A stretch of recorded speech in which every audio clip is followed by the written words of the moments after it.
श्रीरामचंद्रा करुणा समुद्रा ध्यातो तुझी राजसयोग मुद्रा नेत्री नये रे तुझ वीण निद्रा कै भेट शिबा मजला सुभद्रा मनोजवं मारुततुल्यवेगं जितेन्द्रियं बुद्धिमतां वरिष्ठं वातात्मजं वानरयूथमुख्यं श्रीरामदूतं शरणं प्रपद्ये शुकासारिखे पूर्णवैराग्य जाचे वसिष्ठापरी ज्ञानयोगेश्वराचे कवी वाल्मिका सारिका मान्य ऐसा नमस्कार माझा सद्गुरु रामदासा जय जय रघुवीर समर्थ. सुरुवातीला थोडी समस्या आली पण ठीक आहे. उपस्थित सर्व साधक बंधू भगिनी आपणा सगळ्यांना सादर प्रणाम. सकल संत विचार मंच हा जो मंच आहे या मंचातर्फे नवनवीन उपक्रम नेहमी राबवले जातात. वेगळे वेगळे विषय नेहमी हाताळले जातात. याचं खरंच कौतुक वाटतं, त्यांचं अभिनंदन आहे आणि त्यांचे आभार पण आहेत की त्यांच्यामुळे आपल्याला ह्या नवीन नवीन गोष्टी कायम ज्ञात होत असतात. यावर्षी देखील एका ग्रंथाची ओळख हा एक अभिनव उपक्रम राबवला जातोय आणि अर्थातच त्यामुळे अनेक नवीन नवीन ग्रंथांची ओळख आपल्याला होते. एक आपल्याकरता मिळालेलं हे एक मोठा ठेवाच आहे. मला यांचा विशेष हा वाटतो की नवीन तंत्रज्ञान अडचणी येतातच. नवीन तंत्रज्ञान समजून घेणं आणि त्याच्या हातात हात धरून ऑनलाईन कार्यक्रम घेणं, ते रेकॉर्ड करणं, ते YouTubeवर टाकणं, त्याची PDF बनवणं, सगळं काम तसं म्हटलं तर अवघड आहे आणि कौतुकास्पद पण आहे आणि त्यांच्या या कामगिरीला मी तुमच्या सगळ्यांतर्फे त्यांचे पुन्हा एकदा आभार मानते. आज आपण अशाच एका ग्रंथाची ओळख करून घेतोय आणि त्या ग्रंथाचं नाव आपल्याला आता सांगितलं ताईंनी. अतिशय प्रासादिक असा हा ग्रंथ आहे. स्वानुभव दिनकर या ग्रंथाची आपण ओळख करून घेणार आहोत. आपण जर महाराष्ट्रातली संत परंपरा बघितली तर या संत परंपरेमध्ये समर्थ रामदास स्वामी यांचं नाव अत्यंत आदराने घेतलं जातं. त्यांचं जे अलौकिक कार्य आहे, त्यांचं हे अलौकिक कार्य आपल्या सगळ्यांना माहिती आहे. हे त्यांनी जे सर्वांगीण कार्य केलं, सामाजिक, राजकीय, धार्मिक असं त्यांनी सर्व क्षेत्रांमध्ये जे कामगिरी केली ती अतिशय गौरवास्पद आहे आणि त्याच्यासाठी त्यांच्या वेळची जी परिस्थिती आहे, सामाजिक परिस्थिती आहे, ही जास्त ठळकपणे जेव्हा आपण बघतो तेव्हा त्यांच्या कामगिरीतलं विशेषत्व आपल्याला जाणवतं. या कार्यक्षेत्रात जे त्यांनी सर्वांगीण कार्य केलं याच्यामध्ये ज्ञानसत्ता, राजसत्ता, धर्मसत्ता आणि आत्मसत्ता ह्या 4 सत्ता त्यांनी दृढ केल्या. म्हणजे अतिशय व्यापक विचार डोळ्यासमोर ठेवून मोठ्या प्रमाणात त्यांनी हे जे कार्य केलंय ते आपल्या लक्षात येतं. मला कल्पना आहे आपल्याला आज काही समर्थ कार्याचा सविस्तर विचार करायचा नाहीये. पण तरी पण त्यांच्या शिष्याचा परिचय करून घेताना समर्थांचं स्मरण करणं अतिशय आवश्यक आहे असं वाटतं. आणि म्हणून थोडासा आपण त्यांच्या चरित्राचा सुद्धा भाग धावता बघतोय. समर्थांनी जे कार्य केलं त्याच्यामध्ये त्यांनी जो आपला संप्रदाय वाढवला, हा संप्रदाय म्हणजे त्यांचं एकूण 74 वर्षाची कामगिरी आहे आणि याच्यामध्ये त्यांनी जो आपला संप्रदाय वाढवला, संपूर्ण भारतभर त्यांनी आपले शिष्य आणि मठ यांची स्थापना केली आहे, हे आपल्या सगळ्यांना परिचित आहे. म्हणजे जणू काही त्यांनी आपल्या संप्रदायाचं जाळच देशभर विणलेलं होतं. आपल्या देशभ्रमणामध्ये त्यांनी काय-काय केलं? तर त्यांनी अनेक शिष्य आपल्या संप्रदायाला जोडले आणि इतकंच नाही, तर ठिकठिकाणी मठांची पण स्थापना केली. म्हणजे पक्कं आपलं कार्य लोकांपर्यंत पोहोचवायचं असेल, तर काय नियोजन करणं गरजेचं आहे, ही दूरदृष्टी आपल्याला समर्थांकडे पाहायला मिळते आणि ठिकठिकाणी मठांची स्थापना करून योग्य त्या शिष्याची महंत म्हणून त्या ठिकाणी त्यांनी नेमणूक केली. समर्थांच्या या कार्यामध्ये त्यांनी जे एवढं विश्वव्यापी जे काम केलं, त्या कार्यामध्ये त्यांच्या शिष्यांचं योगदान तितकंच महत्वाचं आहे. या शिष्यांचं वैशिष्ट्य काय? तर सगळ्यात महत्वाचं, मठाचे सगळे अधिकार प्राप्त होऊन देखील त्यांनी त्या अधिकाराचा कधीच गैरफायदा घेतला नाही. आज आपल्याला हे जाणीवपूर्वक सांगायला लागतं. कारण एखादा कुठला अधिकार प्राप्त झाला, तर त्याचा गैरफायदा घेणारीच लोकं आपण बघतो. पण एवढे अधिकार देऊन सुद्धा पूर्ण मठाची जबाबदारी या शिष्यांना दिल्यानंतर आपल्या सद्गुरूंना कमीपणा येणार नाही, अशा पद्धतीचं वर्तन या शिष्यांनी केलेलं आपल्याला बघायला मिळतं. उलट आपल्या या कार्याला शोभेल असंच भरीव कार्य, या समर्थांच्या कार्याला शोभेल, आपल्या सद्गुरूंना कमीपणा येणार नाही, अशाच प्रकारचं कार्य या प्रत्येक शिष्याने केलेलं आपल्याला पाहायला मिळतं. समर्थांच्या विचारांचा प्रचार आणि प्रसार हे ध्येय तर या सगळ्या शिष्यांचं होतंच आणि हे करताना या शिष्यांनी केवळ समर्थांचेच विचार पुढे हे केले का? तर नाही. तर आपली पारमार्थिक बैठक त्यांनी पक्की आणि अतिशय प्रभावी अशी केली. याशिवाय स्वतःची शिष्य परंपरा महत्वाचं आहे. स्वतःची शिष्य परंपरा आणि त्याच्या व्यतिरिक्त स्वतःचा स्वतंत्र असा ठसा संप्रदायामध्ये ह्या शिष्यांनी उमटवलेला आपल्याला बघायला मिळतं. प्रगल्भ असं वाङ्मय पण ह्या सगळ्या शिष्यांनी लिहिलेलं आपल्याला दिसतं आणि प्रत्येकाच्या ह्या वाङ्मयामधनं संप्रदायाचा विचार जास्तीत जास्त लोकांपर्यंत कसा पोहोचवता येईल, तो पुढपर्यंत कसा पाठवता येईल, हाच विचार या सगळ्या शिष्यांनी केलेला आपल्याला बघायला मिळतो. आणि अशा ह्या शिष्य परंपरेतले एक म्हणजे तिसगाव मठाचे जे मठपती होते दिनकर स्वामी. त्यांचा विचार आपण आज करणार आहोत. त्यांच्या ग्रंथाचा विचार आपण करणार आहोत. समर्थांच्या शिष्य वर्गात समर्थ शिष्य दिनकर स्वामींची जी योग्यता होती, ती फार मोठी होती. म्हणजे आपल्याला निवडक समर्थांचे शिष्य माहिती आहेत, सगळे शिष्य माहिती नाहीत. प्रत्येकाचं काय काम होतं, प्रत्येकाची काय योग्यता होती, याची आपल्याला जाणीव नाही. पण ह्या सगळ्या शिष्य परंपरेमध्ये दिनकर स्वामींची योग्यता खूप मोठी होती. अतिशय बुद्धिमान आणि विद्वान असे जे शिष्य होते, त्यांच्यापैकी एक असे हे दिनकर स्वामी होते. आणि समर्थांना अतिशय त्यांचं कौतुक होतं. त्यांच्या आपल्या ग्रंथाचा आपण आढावा घेण्यापूर्वी आपण जरा त्यांच्या चरित्राकडे डोकावून बघूया.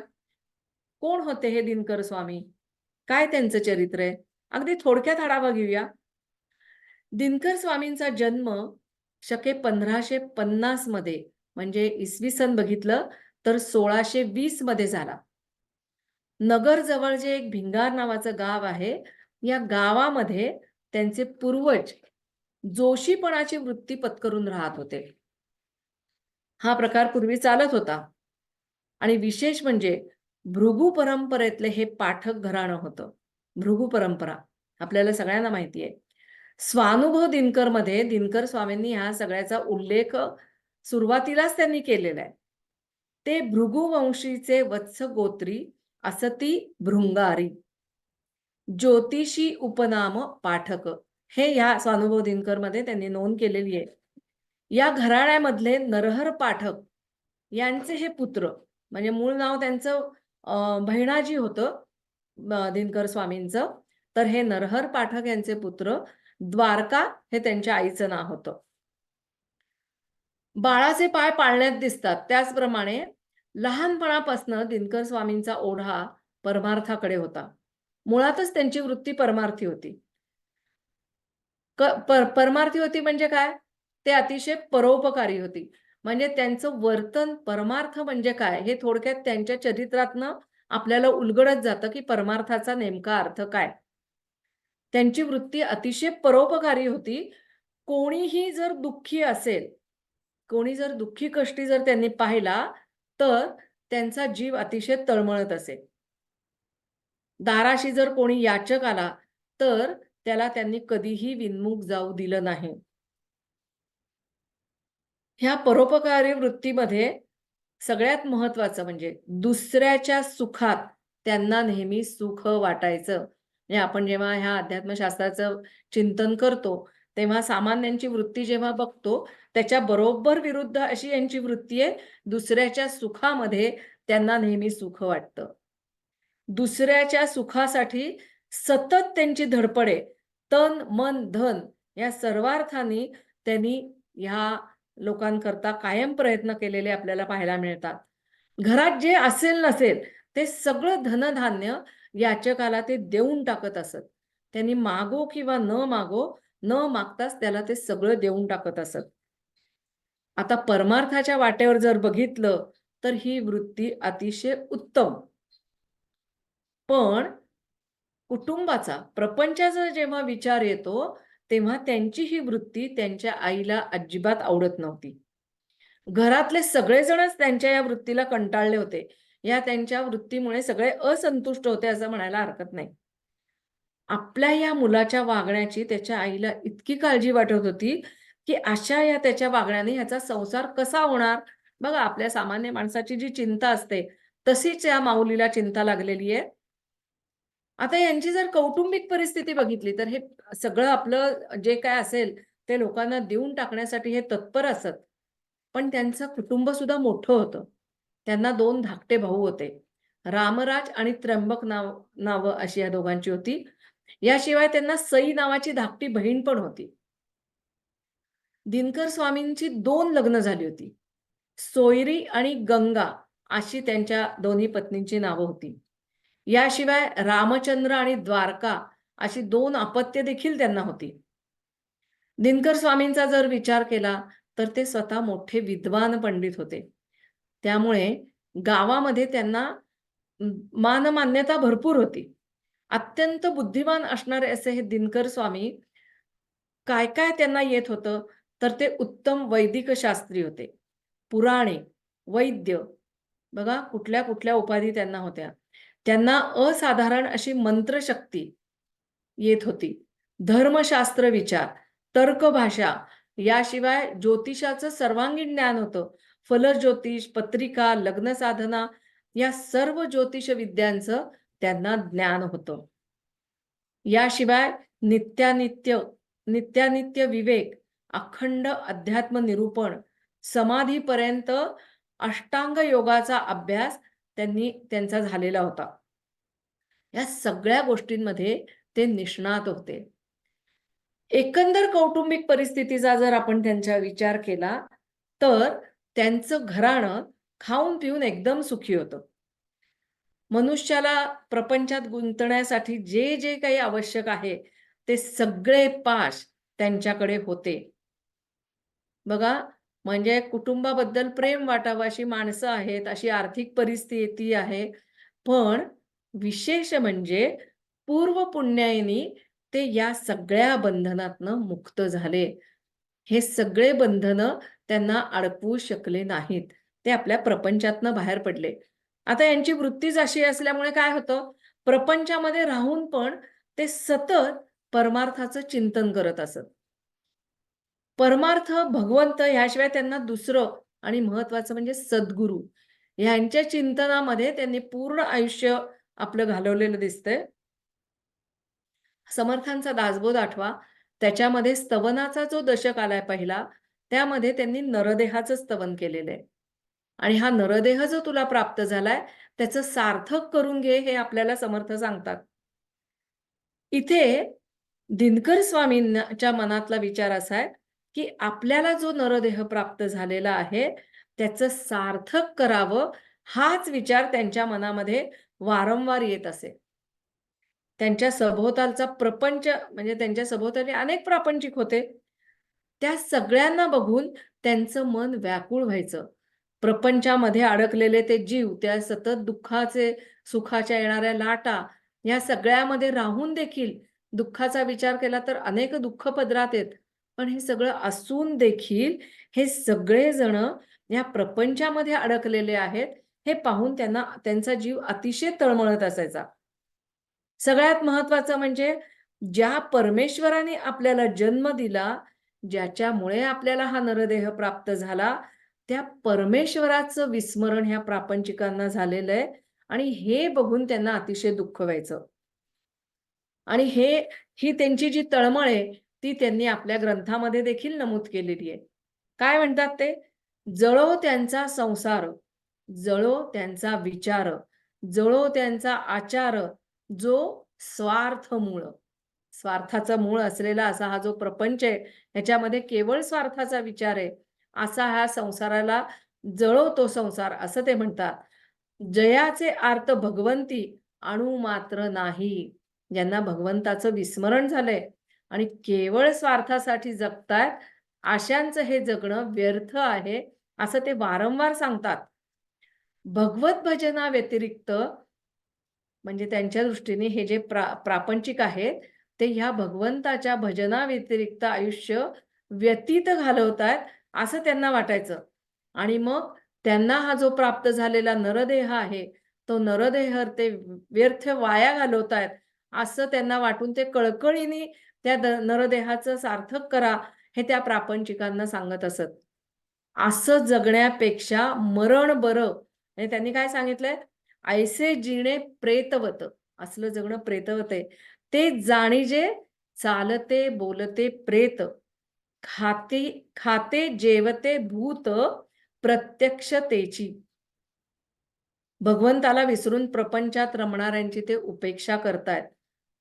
त्यांना बघून आणि भगवंताविषयी वाटणारी ओढ याच्यामुळे त्यांची प्रपंचाची मिठी हळू-हळू सैल होत गेली आणि परमार्थ मार्गाविषयीची त्यांची जी वाटचाल होती, ती दृढ होत गेली. आपोआपच ते प्रपंचापासून दूर व्हायला लागले. आपल्या भोवतालचे स्वार्थी, विषयरूप प्रापंचिक जे होते, त्यांना पाहून प्रपंचाला गौण लेखून परमार्थ साधणे हाच नरदेहाचा मुख्य हेतू आहे, हेच ते आपल्या मनाला वारंवार बजावायला लागले. अशाश्वत असा जो प्रपंच आहे, तो शाश्वत समजून बायका मुलांच्या नादात श्रीरामाला विसरून जाणं आणि म्हणजे हे मोठं पाप आहे. यापेक्षा हा देह आजच पडला तर बरं होईल असं त्यांना वाटायला लागलं. आणि ही जी प्रकर्षाने निर्माण होणारी त्यांची जी जाणीव आहे, या भावनेतनंच त्यांनी आपल्याला मिळालेला हा नरदेह जो आहे, तो सार्थकी लावण्याचा दृढ संकल्प केला. बघा नरदेह सगळ्यांना प्राप्त होतो, पण त्याचं सार्थक करावं हा विचार फार बोटावर मोजता येणाऱ्या लोकांच्या मनातच हा संकल्प येऊ शकतो.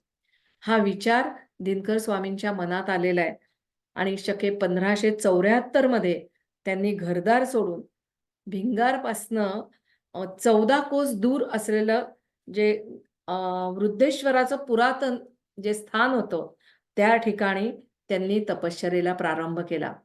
आता ही ओढच इतकी मोठी होती, की त्यांना प्रपंचाला त्यांनी गौण स्थान दिलेलं आपल्याला पाहायला मिळतं. शके 1575 मध्ये त्यांना बघा जेव्हा तुम्ही एखादा ध्यास घेता, तेव्हा आपोआपच त्या गोष्टी तुमच्या जवळ येतात. त्याचा प्रत्यक्ष अनुभव तुम्हाला यायला लागतो. त्यांची ही तपश्चर्या चालू आहे. बरोबर 1 वर्षाने त्यांना स्वप्नात साक्षात्कार घडला. आणि काय साक्षात्कार घडला? त्यांना स्वप्नात आपले सद्गुरू समर्थ रामदास स्वामी यांचं दर्शन घडलं. दासबोधात समर्थांनी लिहिलंय ना, "मनी धरावे ते होते, विघ्न अवघेची नासून जाते." इथे त्यांनी ध्यास घेतलेला आहे. भगवंताच्या भेटीचा ध्यास घेतलेला आहे आणि सद्गुरूंच्या रूपामध्ये त्यांना भगवंतांनी दर्शन दिले. फाल्गुन शुद्ध 15 ला रात्री ते नामस्मरण करत बसलेत. आणि हे नामस्मरण करता करता दिनकर स्वामींना झोप लागली. आता ही धड झोप नव्हती, ना जागृत अवस्था होती, पण ते स्वप्न पण नव्हतं. अशी काहीतरी अवस्था होती आणि अशा अवस्थेत असताना एक मूर्ती दिनकर स्वामींच्या समोर आली. आणि त्यांना ती दिसली आणि त्यावेळेला ती मूर्ती बघितल्यानंतर त्या अवस्थेमध्ये त्यांच्या वृत्ती तटस्थ झाल्या. काय चाललंय हे त्यांना समजत नव्हतं. कोणीतरी समोर दिसतंय आणि त्यांनी आपोआपच आपले हात जोडलेत. अशा वेळेला त्या मूर्तीनी त्यांच्या मस्तकावर आपला डावा हात ठेवला. किंचित जागृत अवस्थेत आल्यानंतर त्या मूर्तीचे पाय धरावेत म्हणून दिनकर स्वामींनी बघितलं, तर मूर्ती अदृश्य झाली आणि पूर्णपणे जागे होऊन पाहतात, तर त्या ठिकाणी त्यांना मूर्ती वगैरे काही दिसली नाही. पण एका कोनाड्यात फक्त एक दिवा जळताना त्यांना दिसला. आता हे बघितलं, काहीतरी असं अर्धवट आपण काहीतरी दर्शन घेतलंय. आता ते कावरे-बावरे झालेत आणि पुन्हा त्या मूर्तीचं दर्शन व्हावं ह्याच्यासाठी त्यांचा जीव व्याकुळ झालाय. आता त्यांनी ध्यासच घेतलाय, की मला ती मूर्ती पुन्हा त्याचं दर्शन घडलं पाहिजे आणि त्याच्यासाठी त्यांनी अन्न त्याग केला. अन्न नाही, पाणी नाही, सगळं त्यांनी वर्ज्य केलेलं आहे. अतिशय व्याकुळ अशी अवस्था झाली आहे. 1 नाही, 2 नाही. स्वप्नात दर्शन दिल्यानंतर बरोबर 1 वर्षांनी म्हणजे शके 1576च्या फाल्गुन शुद्ध 15ला त्यांची आणि समर्थांची प्रत्यक्ष भेट झाली. माझे पूर्व पुण्य थोर, मज भेटला गुरुदातार. ह्या गुरुचं दर्शन घडल्यानंतर त्यांनी आपल्या भावना या ग्रंथामध्ये व्यक्त केलेल्या आहेत. समर्थांनी आपल्या या लाडक्या शिष्याला नगर प्रांतामधलं जे तिसगावचं मठ आहे, त्या ठिकाणी मठ स्थापन दिला तिसगावला आणि मठ स्थापन करून देऊन त्यांना पूर्ण अधिकार त्या मठाचे दिलेले आहेत. समर्थांचा हा जो लाडका महंत आहे, त्यांनी अनेक शिष्यगण निर्माण केले आणि त्यांची जी ही शिष्यगणांची यादी बघितली, तर याच्यामध्ये निस्पृह, प्रपंची, राजे, महाराजे, अनेक मराठी जहागीरदार असे आपल्याला लहान-मोठ्या शिष्यांची गणना होताना दिसते. दिनकर स्वामींचं जर चरित्र बघितलं तर त्यांचं स्वतःचं असं समृद्ध वाङ्मय त्यांनी निर्माण केलेलं आपल्याला पाहायला मिळतं. याच्यामध्ये अनेक अभंग, सवाया, पदे, श्लोक इत्यादी प्रकारची स्फुट रचना आपल्याला पाहायला मिळते आणि त्यांच्या या वाङ्मय संपदेमध्ये स्वानुभव दिनकर हा एक मोठा ओविबंध ग्रंथ आपल्याला पाहायला मिळतो. हा ग्रंथ जो लिहिला गेला, समर्थांच्या पश्चात 13 वर्षांनी दिनकर स्वामींनी हा ग्रंथ लिहून पूर्ण केलाय. अर्थात दिनकर स्वामींना समर्थांनी अनुग्रह दिला. त्याच्यानंतर समर्थांचा सहवास बरेच वर्ष त्यांना लाभला होता. त्यामुळे अर्थातच समर्थांच्या विचारांचा प्रभाव त्यांच्या वाङ्मयावर पडलेला आपल्याला पाहायला मिळतो. समर्थांनी आपल्यासाठी जो दासबोध ग्रंथ रचला, तो जेव्हा त्याची रचना केली, ती आपल्या सगळ्यांना माहिती आहे, की त्याच्यामध्ये दशक आणि समास अशी त्याची रचना होती. आता दिनकर स्वामींनी जो आपला स्वानुभव दिनकर हा ग्रंथ लिहिला, त्या ग्रंथाची रचना किरण आणि कलाप यामध्ये त्यांनी बद्ध केली. समर्थांचा दशक आणि समास, तर यांचा कलाप आणि किरण अशी रचना त्यांनी केली. आता या ग्रंथामध्ये त्यांनी स्वतःचा जो अनुभव आहे, स्वानुभव, त्याचे परमार्थपर विचार जे होते, ते या ठिकाणी ग्रंथित केलेत.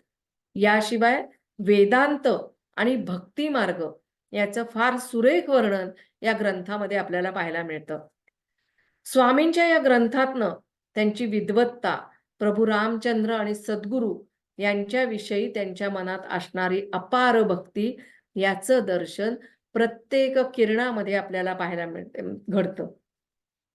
भक्ती, ज्ञान आणि वैराग्य हेच त्यांच्या वाङ्मयाचे मुख्य विषय होते आणि हा उल्लेख त्यांनी त्यांच्या ग्रंथात केला. काय म्हणतात ते? ग्रंथराज स्वानुभव दिनकर, भक्ती, ज्ञान, वैराग्याचे माहेर. खूप छान शब्द वापरलाय. अर्थात या ग्रंथावर दासबोध ग्रंथाची छाप आहे, ज्ञानेश्वरीची छाप आहे. पण तरी सुद्धा ग्रंथाची रचना, विषयांची मांडणी आणि स्वतंत्र विचार करण्याची स्वामींची जी वृत्ती आहे, त्यामुळे त्यांचं जे वेगळेपण आहे, ते आपल्याला यामध्ये दिसून येतं. आणि त्यामुळेच या ग्रंथाविषयीचं आकर्षण नक्की वाढतं. हे मात्र खरं. आता एकूण ग्रंथाचं जर आपण स्वरूप बघितलं, तर याच्यामध्ये 16 कलाप आहेत आणि 81 किरण आहेत. म्हणजे 16 कलाप म्हणजे समर्थांचे जसे 20 दशक तसं आणि 81 किरण अशी या ग्रंथाची रचना आहे आणि या ग्रंथाची ओवी संख्या किती आहे? तर 6750 एवढी याची ओवी संख्या आपल्याला पाहायला मिळते. समर्थांनी जसा एका दशकामध्ये एक सूत्र पकडून एक विषय उलगडत गेलेले आहेत प्रत्येक समासामध्ये, तसंच या दिनकर स्वामींनी पण 5 किरणांमध्ये मुख्य विषय विस्ताराने स्पष्ट करून सांगितलेला आहे. एका कलापामध्ये म्हणजे ग्रंथाच्या 16 कलापांमध्ये विविध विषयांचं स्वानुभवपर विवेचन आपल्याला पाहायला मिळतं. त्यांना आलेला अनुभव प्रत्येक किरणामध्ये आपल्याला त्यांनी स्पष्ट करून सांगितलेला आहे. या ग्रंथामध्ये अनेक विषय दिनकर स्वामींनी मांडलेले दिसतात. जसं विवेक वैराग्य हा समर्थांचे आवडते विषय होते. ते पण दिनकर स्वामींनी या ठिकाणी मांडलेले आहेत. महावाक्य विवरण, माया, ब्रह्मयोगाभ्यास, प्रपंच, बद्ध, मोक्ष, सद्गुरूंचं स्वरूप, शिष्य कसा असावा, याशिवाय पातके कुठली कुठली आहेत, प्रायश्चित्त त्याच्यासाठी कुठली आहेत, मनाचं स्वरूप कसं आहे, उपासना, समर्थांचा अतिशय आवडता विषय होता उपासना. या विषयावर तर त्यांनी 2 प्रकरणं लिहिलेली आहेत. भक्तीचे वेगळे वेगळे प्रकार सांगितलेले आहेत. ह्या सगळ्या विविध विषयांचं अभ्यासपूर्ण चिंतन आपल्याला या ठिकाणी पाहायला मिळतं. आणि हे केवळ चिंतनच नाहीये बरं का, हे त्यांचे प्रचितीचे बोल आहेत हे लक्षात घ्या. आणि हे जेव्हा आपण लक्षात घेतो ना, तेव्हा तो ग्रंथ वाचताना दिनकर स्वामी काय जगले आहेत, काय त्यांनी अनुभव घेतले आहेत, कशा-कशाची त्यांना प्रचिती आली आहे, हे प्रत्येक शब्दामध्ये आम्हाला जाणवत जातं. समर्थांप्रमाणेच दिनकर स्वामींनी पण पूर्ण ग्रंथ पाहिल्याशिवाय याला उगाच दूषण देऊ नका असं सांगितलंय. काय म्हटलंय त्यांनी? ग्रंथ सकल पाहिल्याविण उगाची ग्रंथासी ठेवीजो दूषण. ब्रह्महत्येचे पाप केलयाविण माया बैसे अकस्मात. आता समर्थांनी अशा व्यक्तींना काय म्हटलं होतं? दुरात्मा, दुराभिमानी. समर्थांची छाप कशी आहे बऱ्याचशा ओव्यांमधनं आपल्याला दिसतं. प्रत्येक किरण झाल्यानंतर त्यांच्या मुखातनं गुरुच बोलत आहेत, हाच भाव शेवटपर्यंत त्यांचा राहिलेला दिसतो आपल्याला. कायम आहे हा भाव. आणि गुरु शिष्यान्वये हे पद शेवटपर्यंत कायम त्यांनी हे ठेवलेलं आपल्याला पाहायला मिळतं. या ग्रंथाचा अंतरंग बघायला गेलं तर म्हणजे आपण एकेका कलापाचं जेवढं शक्य आहे तेवढं आपण पाहायचा प्रयत्न करूया. पहिल्या कलापापासून सुरुवात करूया. पहिल्या कलापामध्ये दिनकर स्वामींनी गणेश, शारदा, सद्गुरू आणि श्रोते यांचं स्तवन केले आणि असं करून त्यांनी संप्रदायाची रीत सांभाळलेली आपल्याला दिसते. बघा समर्थांच्या प्रत्येक ग्रंथामध्ये आपल्याला हे स्तवन पाहायला मिळतं. या ग्रंथाची 16 कलाप आणि प्रत्येक कलपामध्ये 5 किरण अशी रचना आहे. आणि असं असलं तरी त्यांचा जर पहिला कलाप बघितला तर त्याच्यामध्ये 6 किरण आहेत. पण हे 6 किरण एकाच कलापात कसे आले? तर त्याच्यामध्ये पहिला जो किरण आहे त्याच्यामध्ये तो प्रस्तावना स्वरूप आहे. म्हणजे त्याच्यामध्ये ग्रंथाधार, ग्रंथ प्रशंसा आणि अनुक्रमणिका म्हणजे प्रत्येक किरणामध्ये, प्रत्येक कलापामध्ये काय-काय आलंय, ह्याची अनुक्रमणिकाच त्यांनी यामध्ये स्पष्ट केलेली आहे. हे आपल्याला पाहायला मिळतं. म्हणजे पहिल्याच कलापातल्या पहिल्या किरणामध्ये पूर्ण ग्रंथाचं स्वरूप त्यांनी उलगडून दाखवलंय. त्यामुळे हा प्रस्तावना स्वरूप असा किरण सोडला, तर पहिल्या कलापामध्ये 5च किरण आहेत असं म्हणायला काही हरकत नाही. दिनकर स्वामींनी समर्थाप्रमाणेच ग्रंथारंभी म्हणजे त्यांनी कुठले-कुठले ग्रंथ त्याला प्रमाणभूत मानलेत, त्याचं वर्णन समर्थांनी केलंय. तसंच ही नामावली आपल्याला दिनकर स्वामींनी पण दिलेली दिसते आणि ही जेव्हा आपण नामावली बघतो ना, त्याच्यावरनं त्यांचा व्यासंग किती दांडगा होता, म्हणजे हा शब्द पण अपुरा म्हणावा लागेल. पण ह्या असं त्यांची व्यासंगी वृत्ती आपल्याला यातनं दिसून येते. गुरुगीता, हंसगीता, हनुमान गीता, गर्भगीता, अर्जुन गीता, थोडक्यांचाच उल्लेख केलाय. अशा अनेक गीतांचं वर्णन करून ते पुढे काय म्हणतात? जितुके ऋषी तितुकी या गीता, जितुके देव तितुकी या संहिता. स्मृती ही तैस्याची यथोचित्ता अध्यात्मविषयी. असं वर्णन करून पुढे त्यांनी काय म्हटलंय? त्या सर्वाची या आश्रय करुनी स्वानुभव दिनकर विराजमान. शब्द सुद्धा इतके छान वापरलेत. कर्म उपासना भक्ती ज्ञान कलाप किरणी मंडित. हे सगळं त्यांनी स्पष्ट केलं आणि सगळ्यात शेवटी महत्वाचं त्यांनी काय सांगितलं? या सगळ्यांचा जरी मी आधार घेतला असला तरी सर्वात महत्वाचा आश्रय या ग्रंथाला जो आहे तो म्हणजे त्या जगदीशाचा आहे. त्याच्याच कृपेमुळे हा ग्रंथ साकार झालाय. त्यातूनच ही जी त्यांची वृत्ती आहे किंवा हे जे नम्र त्यांची वृत्ती जी आहे ती तर आपल्याला दिसतेच, पण याच्याशिवाय भगवंतावरची त्यांची असलेली नितांत श्रद्धा याचं दर्शन पण आपल्याला घडतं. आणि करता करविता केवळ तोच आहे ही त्यांची भावना किती दृढ होती याचा पण आपल्याला प्रत्यय येतो.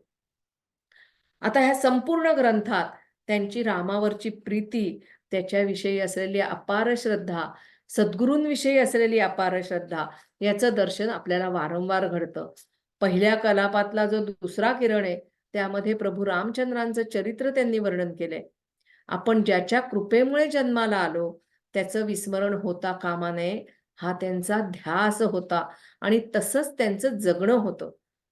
त्याचं स्मरण त्यांना सतत असल्याच्या खुणा त्यांच्या ग्रंथामध्ये बघा प्रत्येक किरणामध्ये आपल्याला त्याचं स्मरण त्यांना आहे हे आपल्याला सतत दिसत राहतं. अनेक ठिकाणी आपल्याला ह्या खुणा ज्या आहेत त्या पाहायला मिळतात. प्रभू रामचंद्रांचा त्यांना झालेला साक्षात्कार त्याचं वर्णन करताना ते म्हणतात की ज्याप्रमाणे साखर आणि साखरेची गोडी वेगळी काढता येत नाही त्याचप्रमाणे तेवी श्रीराम आणि दिनकर वेगळिकेचा पाहता संसरा क्षीरसागरा आणि क्षीरा जेणे रीती मुळीची नाही वेगळीक मा एकपणाची कायसी हाक सांगता वाटे कौतुक माझे मजची. त्यांना ह्याचं कौतुक वाटतंय म्हणजे मला आणि भगवंताला वेगळंच काढता येणार नाही हा त्यांचा ठाम विश्वास आहे आणि ही त्यांची श्रद्धा आहे आणि ते द्वैत त्यांच्यामध्ये नव्हतंच. इतके ते त्या परमात्म्याशी एकरूप झालेले आपल्याला पाहायला मिळतात. या भगवंतावर विश्वास ठेवून सद्गुरूंवर श्रद्धा ठेवून त्यांनी या ग्रंथाचा डोलारा उभा केलेला आपल्याला पाहायला मिळतो. आता त्यांनी जे गणेश स्तवन केलंय त्याचं रूपकात्मक जे वर्णन आहे ते इतरत्र आपल्याला बऱ्याच ठिकाणी पाहायला मिळतं. पण तरी सुद्धा त्यांच्या स्वतःच्या अशा काही कल्पना वेगळेपणाने आपल्याला उठून दिसतात. निज सुंदरपणे अति संभ्रमे शंकरासी दाऊ जाईजे कामे तेणे न देखीजे गणेशा समे मग दग्ध कीजे क्रोधे. इथे त्यांनी एक रूपक सांगितलंय. मदनाला वाटलं की आपण स्वतः फारच सुंदर आहोत म्हणून स्वतःचं रूप दाखवण्यासाठी मोठ्या दिमाखाने तो शंकरासमोर गेला. पण इकडे काय झालं? भगवान शंकराला त्याचं रूप गणपती समोर अगदी फिकं वाटलं. म्हणजे त्यात काही असं खूप काही त्यात सौंदर्य त्याला दिसलंच नाही. बघा कोणामध्ये तर हा मदन जो आहे त्याच्यामध्येच त्याला मदामध्येच त्याला सौंदर्य दिसलं नाही. असल्या हिणकस रूपाची एवढी ऐट पाहून शंकराला राग आला आणि त्यांनी मदनाचं भस्म केलेलं आहे. आता हा जो दृष्टांत या ठिकाणी आलाय ना, या दृष्टांतामध्ये या गणपतीचं पारमार्थिक दृष्टीने असलेलं सौंदर्य आणि मदनाची कुरूपता मोठ्या कल्पकतेने दिनकर स्वामींनी या ठिकाणी दाखवून दिलेली आहे. या दृष्टांताच्या आधाराने साधकाने कुठलं सौंदर्य पाहायचं आणि कुठलं टाळायचं याची दिशाच आपल्याला दिनकर स्वामींनी दाखवून दिली आहे. त्यांच्या स्वतंत्र कल्पना या परमार्थशास्त्राला अत्यंत सुसंगत आहेत. समर्थांनी ज्या मूळ मायेचं स्तवन केलं त्याच शक्तीचा परिपूर्ण आशीर्वाद घेऊन त्यांनी आपला ग्रंथाची रचना केली आहे. आता स्तवनानंतर संसार दुःख, प्रपंच दुःख, त्रिताप, त्रिगुण, नरदेहाचं महत्व, उपासना, भक्ती स्वरूप, वर्णाश्रम धर्माचं महत्त्व या विविध विषयांचं विवेचन त्यांनी केलेलं आपल्याला पाहायला मिळतं. बघा, गर्भवासाच्या यातना समर्थांनी पण स्पष्ट केल्यात. दिनकर स्वामींनी पण या गर्भवासाच्या यातनांपासून ते पाप केल्यानंतर जीवाला मृत्यूनंतर कोणत्या कोणत्या यमयातना भोगायला लागतात याचं वर्णन सविस्तर त्यांनी केलेलं आहे. आणि या ठिकाणी त्यांनी पापांचं वर्गीकरण पण केलं. म्हणजे महापाप, उपपाप, पाप अशी पापाची वर्गवारी त्यांनी केलेली आहे. आणि हे वेगळी पापं घडल्यानंतर मिळणारे जे वेगळे नरक आहेत आणि त्या ठिकाणी त्यांना मिळणाऱ्या ज्या शिक्षा आहेत, ह्याचं पण दिनकर स्वामींनी वर्णन केलेलं दिसतंय. आधी दैविक, आध्यात्मिक ह्या त्रितापांचं पण वर्णन त्यांनी ह्या सगळ्या या एका किरणामध्ये त्यांनी केलंय. आणि ह्या त्रितापांचं वर्णन करून या सर्वामध्ये मी पोळलोय आणि आता तुला शरण आलो आहे, असं कळकळीने दिनकर स्वामी समर्थांना म्हणतायत. नरदेहाचं महत्त्व. या नरदेहाचं महत्त्व त्यांनी जाणलंय आणि ते इतरांना समजून देण्याचा त्यांनी खूप प्रयत्न केलाय. या ठिकाणी त्यांनी नरदेहाविषयीचे पण 2 किरण आपल्या समोर मांडलेले आहेत. आणि आपल्याला मिळालेला हा नरदेह प्रपंचामध्ये सुख मानण्यात आणि त्यात येणाऱ्या संकटांना तोंड देत आपण सार्थकी लावतो, याचं त्यांना दुःख वाटतंय. जरा आत्मपरीक्षण जर आपण केलं तर आपल्या लक्षात येईल की स्वतःचीच आपल्याला काही शाश्वती आहे का? तर आपलंच आयुष्य शाश्वत नाही. पण असं असताना पण आपण नातवंड, पतवंड यांची काळजी करत राहतो. आणि विशेष म्हणजे मी जर केलं नाही, तर कोणीच करू शकणार नाही. हा जो माझ्यातला अहंकार आहे, त्या अहंकाराने हे माझ्यावरचं जे काळजीचं ओझं आहे, ते कधीच कमी होत नाही. म्हणजे बघा, अर्धं शरीर सापाने गिळलंय, तरी पण चिलट खाण्याचा तो बेडूक प्रयत्न करतो. त्या चिलटाचा मोह काही त्याचा सुटत नाही. त्याचे प्रयत्न चालूच राहतात. अशीच काहीशी आपली अवस्था आहे का? आत्मपरीक्षण करायला आपल्याला दिनकर स्वामी प्रवृत्त करतात.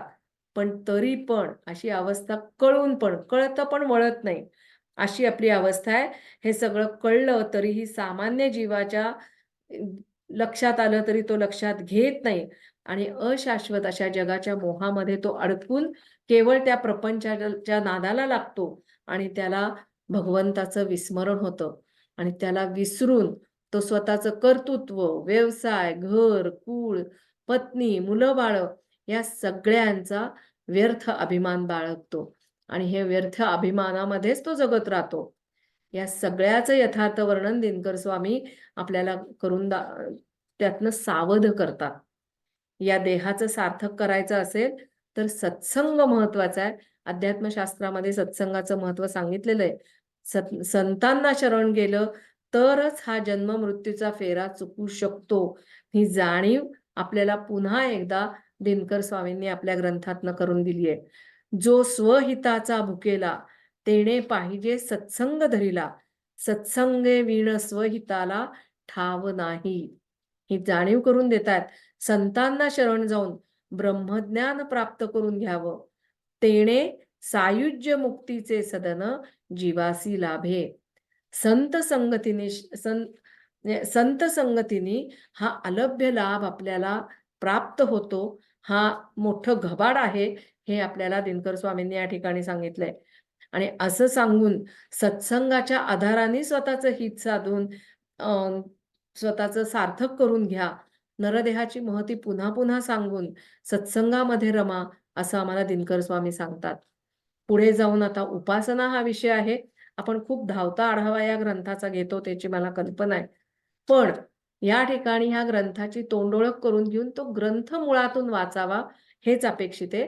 समर्थ संप्रदायामध्ये जे उपासनेला जे विलक्षण महत्त्व दिलं गेलेलं आहे, ते दिनकर स्वामींनी देखील आपल्या ग्रंथामध्ये सांगितलंय. समर्थांनी रामाच्या उपासनेवरती भर दिला.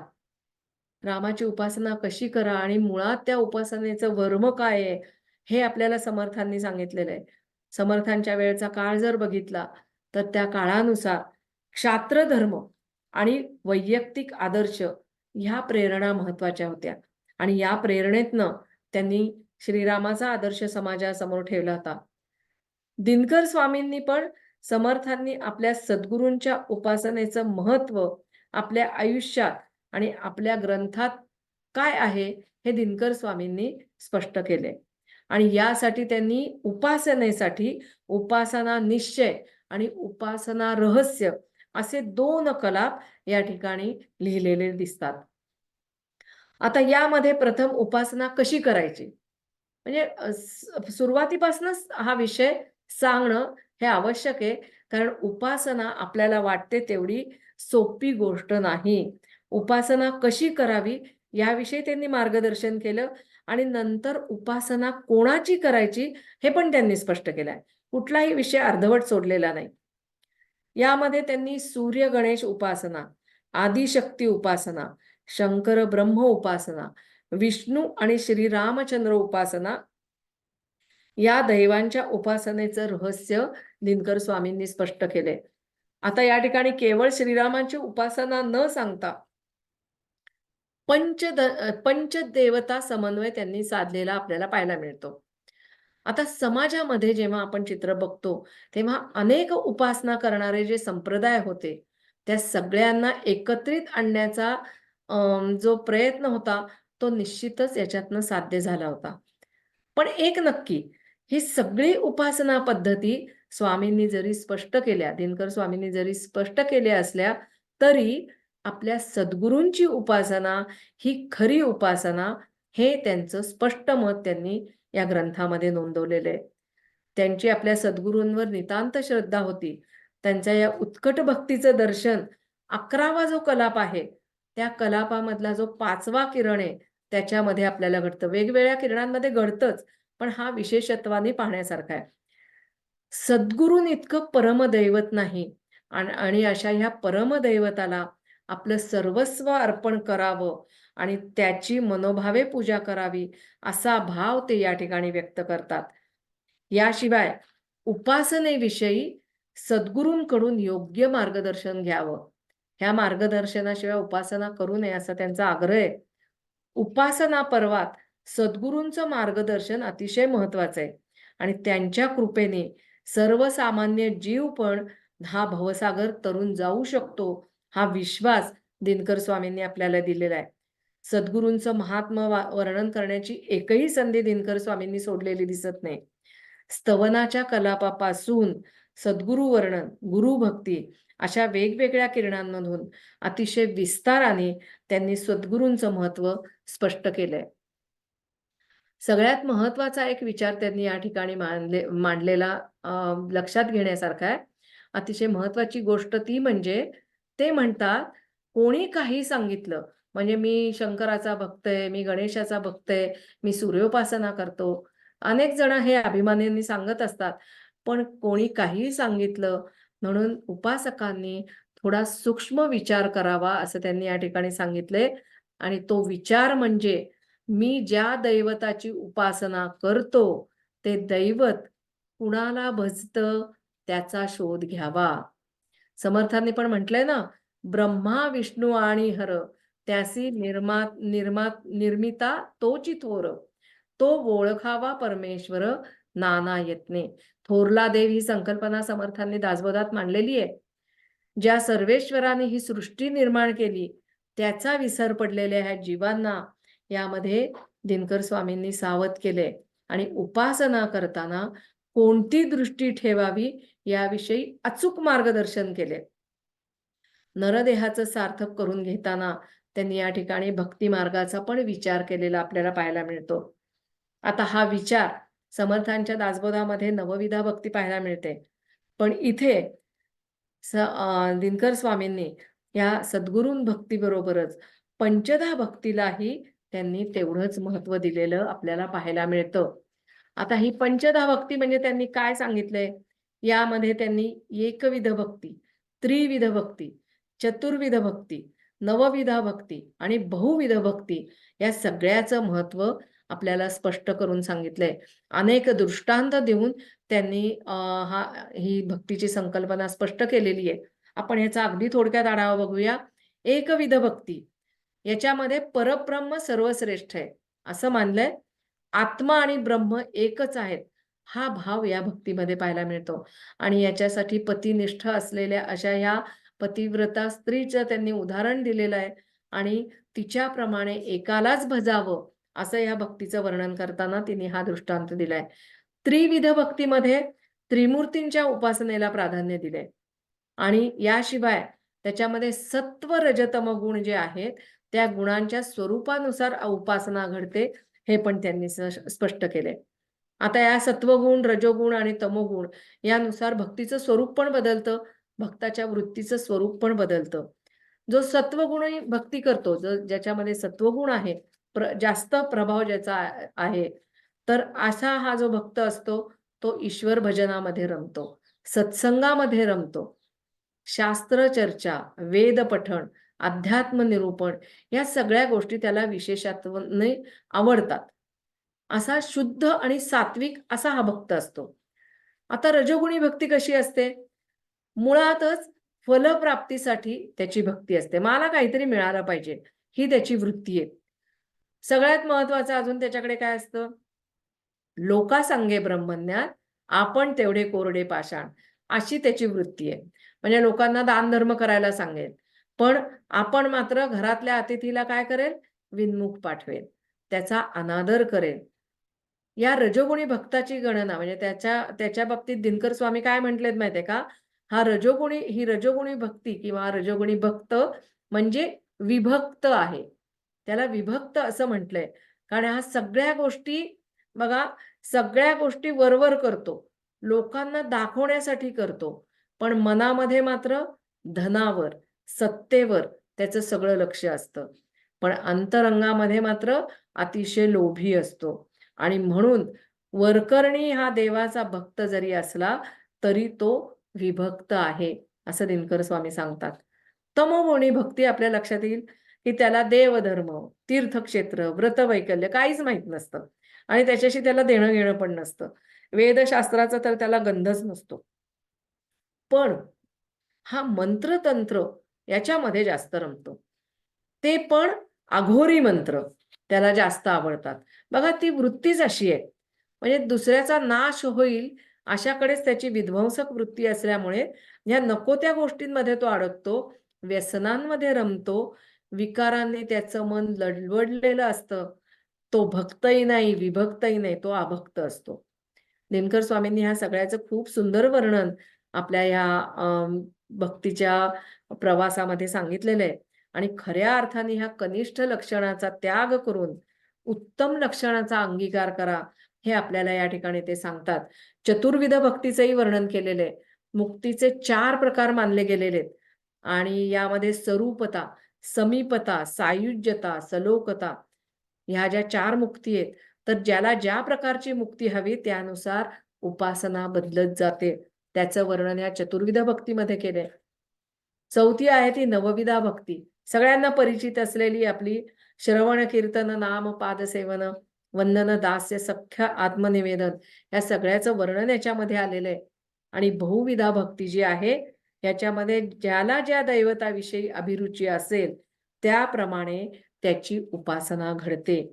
असं हे पंचधा भक्तीचं स्वरूप दिनकर स्वामींनी अतिशय भक्तिपूर्ण अंतःकरणाने स्पष्ट केलेलं आहे. नुसतं त्याची नोंद केली नाही, तर अतिशय विस्ताराने त्याची ओळख आपल्याला करून दिलेली आहे. याशिवाय पिंड ब्रह्मांड साधर्म्य, देहचातुष्ट, माया ब्रह्म याविषयी समर्थांनी जे तत्वज्ञान सांगितलंय, तेच तत्वज्ञान दिनकर स्वामींनी या ग्रंथामध्ये सांगितलंय. यातला जो 9वा कलाप आहे, याच्यामध्ये हठयोग हा विषय आलेला आहे. अष्टांग योग, अष्टांग योग साधन, कुंडलिनी योग, योग सिद्धी या विषयाचं विवेचन या कलापामध्ये आपल्याला पाहायला मिळतं.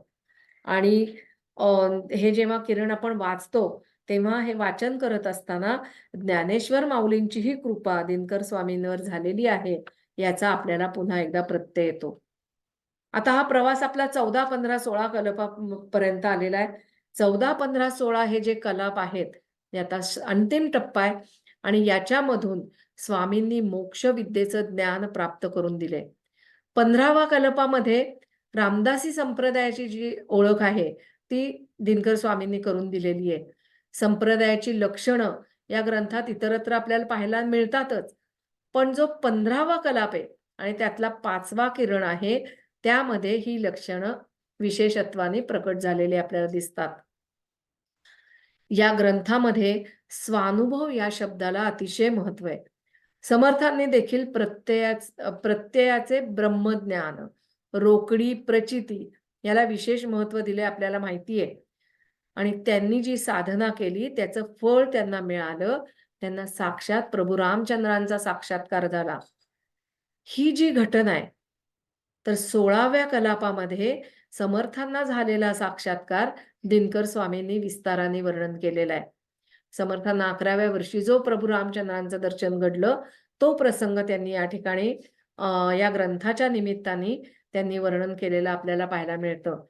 आणि त्यांना जी अनुभूती आली, त्या अनुभूतीचं वर्णन त्यांनी खूप सुंदर पद्धतीने केलंय. आता जर विचार केला, तर हा केवळ ग्रंथ भरण्यासाठी केलेली ही वर्णन आहेत का? तर तसं नाहीये. म्हणजे आपल्याला असं वाटतं चमत्काराच्या कथा आल्या म्हणजे हे काहीतरी कपोलकल्पित कथा आहेत, असं पण आपल्याला वाटू शकतं. पण या दोन्ही विभूतींना जो साक्षात्कार झाला, त्याचं वर्णन ज्याची प्रचिती दिनकर स्वामींनी पण घेतलेली आहे. त्यांना पण जो साक्षात्कार झालेला आहे, त्याचंही वर्णन त्यांनी ह्या कलापामध्ये केलंय. आणि त्यामुळे ग्रंथातला हा जो शेवटचा कलाप आहे, हा समर्थ चरित्रातला आणि दिनकर स्वामींच्या चरित्रातल्या परमार्थाची बाजू स्पष्ट करणारा आहे, असं लक्षात येतं. आता या ग्रंथात केवळ प्रपंच, परमार्थ, परमात्म स्वरूप, सद्गुरूंचं वर्णन एवढंच आलंय का? तर दिनकर स्वामींनी त्यावेळच्या सामाजिक परिस्थितीचं पण वर्णन केलेलं आहे. समर्थांनी जसं हे विदारक वर्णन केलं होतं, त्याच पद्धतीने दिनकर स्वामींनी पण या ठिकाणी हे वर्णन केलेलं दिसतं. धर्माच्या आणि भक्तीच्या नावाखाली देशात जो अनाचार माजला होता, त्याच्यामुळे शुद्ध उपासना लोप पावून त्या उपासनेला तामस स्वरूप प्राप्त झालं होतं. सगळीकडे तामसी वृत्ती पाहायला मिळत होती. शुद्ध उपासनेच्या पायावर परमार्थ अधिष्ठित व्हावा आणि त्यातून सामाजिक जीवनाची परिशुद्धी व्हावी, ही तळमळ या ग्रंथामध्ये आपल्याला पाहायला मिळते. हा समाज अशाच अघोरी, विकृत अशा परमार्थ साधनेत जर गुरफटून राहिला, तर अरत्र परत्र दोन्हीही गमावले जाईल आणि समाजात भयावह अनाचार माजेल, ही जाणीव होऊन ते अतिशय दुःखित झालेले आहेत. त्यांचं मन अनेक ठिकाणी ह्या विषयावर व्यक्त झालेलं आपल्याला पाहायला मिळतं. पारमार्थिक दृष्टीने त्यांनी समाजाची घेतलेली काळजी, समर्थांच्या शिकवणीने संस्कारित झालेल्या मनाचं द्योतक आहे, हे आपल्या लक्षात येतं. दिनकर स्वामींनी वर्णाश्रमाची चौकट या ठिकाणी मांडलेली आपल्याला पाहायला मिळते आणि त्याच्यावरनं वर्णाश्रमाची चौकट पाळणारे असे दिनकर स्वामी होते, हे पण लक्षात येतं. धर्मशास्त्रात सांगितल्याप्रमाणे वर्णाश्रमाला अनुसरून प्रत्येकाने कर्म करावं, असं त्यांनी या ग्रंथामध्ये स्पष्ट केलंय. त्यांच्या या विवेचनामधनं तेव्हाच्या वर्णाश्रम व्यवस्थेची बैठक कशी होती, हे पण आपल्या लक्षात येते.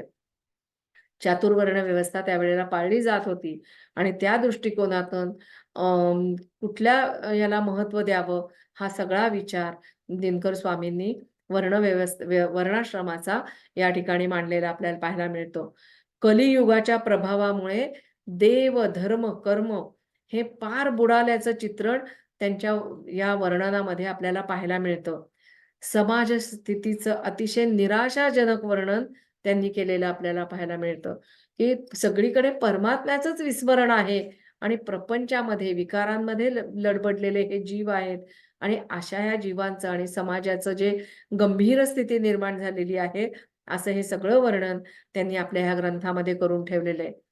समर्थांप्रमाणे त्यांनी तत्कालीन राजकीय, सामाजिक या आणि धार्मिक या परिस्थितीचं दिनकर स्वामींना भान होतं. आता प्राचीन जर चरित्र बघितली, तर ह्या प्राचीन चरित्रांमध्ये चमत्कारांवर अधिक भर दिलेला दिसतो. अर्थातच याही ग्रंथामध्ये चमत्कार नक्कीच आलेत. पण चमत्कारांच्या माध्यमातनं दिनकर स्वामींनी जे सांगण्याचा प्रयत्न केलाय, ते राजकीय, सामाजिक आणि धार्मिक दृष्ट्या विचार करायला लावणारं आहे. त्या प्रत्येक प्रसंगाचा अशा पद्धतीने जर विचार केला, तर त्याचा अर्थ, संकल्पना थोड्या बदलतात. त्याचा अर्थ थोडा वेगळा लागतो. त्या काळातल्या धर्मसाधनेवर शक्ततंत्राचा जो अनिष्ट परिणाम घडून आला होता, त्यावर देखील दिनकर स्वामींनी कोरडे ओढलेले आपल्याला पाहायला मिळतात. या ग्रंथाचं वैशिष्ट्य, हे वैशिष्ट्य म्हणजे या ग्रंथाची भाषाशैली. या ग्रंथाची भाषाशैली कशी आहे? प्राकृत भाषेतला हा ग्रंथ आहे. अतिशय युक्त अंतःकरणाने लिहिलेला असा हा ग्रंथ. भगवत प्रेम, गुरुभक्ती अत्यंत समरसतेतून त्यांनी हा ग्रंथ लिहिलेला आपल्याला पाहायला मिळतो. मराठी भाषेतला हा ग्रंथ, मराठी भाषा किती प्रासादिक असू शकते याचा प्रत्यय आणून देतो. अत्यंत साधी, सोपी भाषा अशी या ग्रंथाची आहे. त्यामुळे आपण कुठेही त्याचा अर्थ बघितला नाही, तरी सुद्धा त्याची उकल आपल्याला पटकन होते. अनेक दृष्टांत देऊन, विषय सोपा जो करून सांगायची पद्धत असते दृष्टांताच्या माध्यमातनं, तर दृष्टांतांच्या माध्यमातनं विषय सोपा करून सांगण्याची त्यांची जी पद्धत आहे, तसंच विषयाला म्हणजे प्रत्येक किरणाला प्रारंभ करण्यापूर्वी अनेकदा दृष्टांत देऊन विषय सोपा करून सांगण्याची त्यांची पद्धत, ही जर आपण बघितली, तर ज्ञानेश्वरांच्या ज्ञानेश्वरीची आपल्याला निश्चित आठवण येते. ज्ञानेश्वर माऊलींनी सुरुवातीला श्रोत्यांशी संवाद साधतात आणि तो जर संवादामध्ये पाल्हाळिकता आली, तर त्या ठिकाणी निवृत्तीनाथ त्यांना सावध करतात, की "बाबा रे, हे आता फार होतंय." तसाच संवाद आणि गुरूंकडून सावधगिरीची सूचना यामध्ये आपल्याला पाहायला मिळते. असा हा समर्थ संप्रदायातला, समर्थ शिष्याने निर्माण केलेला स्वानुभव दिनकर या प्रासादिक ग्रंथाची तोंड ओळख, फार धावती ओळख आपण आता करून घेतली आहे. दासबोधा खालोखाल महत्वाचा मानला जाणारा हा ग्रंथ आहे. प्रापंचिकांबरोबर पारमार्थिक साधकांना उपयोगी पडेल असा हा ग्रंथ आहे. दिनकर स्वामींनी स्वतः प्रथम प्रपंच आणि त्यातली सुखादुःखांचा पण अनुभव घेतला. पण सगळ्यात विशेष म्हणजे दिनकर स्वामी वेळेत सावध झाले आणि आपल्याला प्राप्त झालेल्या नरदेहाचं सार्थक झालं पाहिजे याची त्यांना जाणीव झालीये. प्राप्त झालेला नरदेह एक सुवर्ण संधी असं त्यांना वाटतंय आणि हे त्यांनी जेव्हा त्यांना जाणवलं, त्यानुसार त्यांनी सद्गुरूंचा आधार घेऊन त्यांनी आपला मार्ग आक्रमण केलाय. त्यांना आलेला प्रपंच आणि परमार्थ मार्गातले जे काही अनुभव आहेत, स्वानुभव आहे, त्या स्वानुभवाचं यथार्थ चित्रण आपल्याला या ग्रंथामध्ये पाहायला मिळतं. परमार्थाची वाट अवघड आहे, पण सदाचाराची वाट नक्कीच अवघड नाही. कोणता मार्ग कठीण नाही, कोणताही मार्ग कठीण नाही, हे संत आम्हाला वारंवार सांगतात. दिनकर स्वामींना हे दोन्ही अनुभव आले, प्रपंच आणि परमार्थ. वेळीच सावध झाले. मुद्दामून हा वाक्य पुन्हा सांगते, की ते वेळीच सावध झाले आणि प्रपंचाला चिकटून राहिले नाहीत. त्या ते पुन्हा-पुन्हा त्याच्याकडे वळले नाहीत. एवढा त्यांचा समृद्ध प्रपंच असताना देखील त्यांनी त्याच्याकडे पाठ फिरवली. त्यांच्यासारखीच बुद्धी आपल्याला प्राप्त हो, अगदी सगळं सोडलं नाही तरी विकारांपासून तरी आपल्याला मुक्ती मिळो, अशीच समर्थ चरणी मी प्रार्थना करते. जय जय रघुवीर समर्थ. माझ्या परीने ग्रंथ उकलण्याचा मी प्रयत्न केलाय. ज्या चुका झाल्या त्या माझ्या अज्ञानामुळे झाल्यात. पण जे काही तुम्हाला चांगलं मिळालं असेल, ती दिनकर स्वामी, समर्थ आणि रामाची कृपा आहे असं समजा. मी पुन्हा एकदा आपल्या सगळ्यांचे आभार मानते. धन्यवाद. जय जय रघुवीर समर्थ.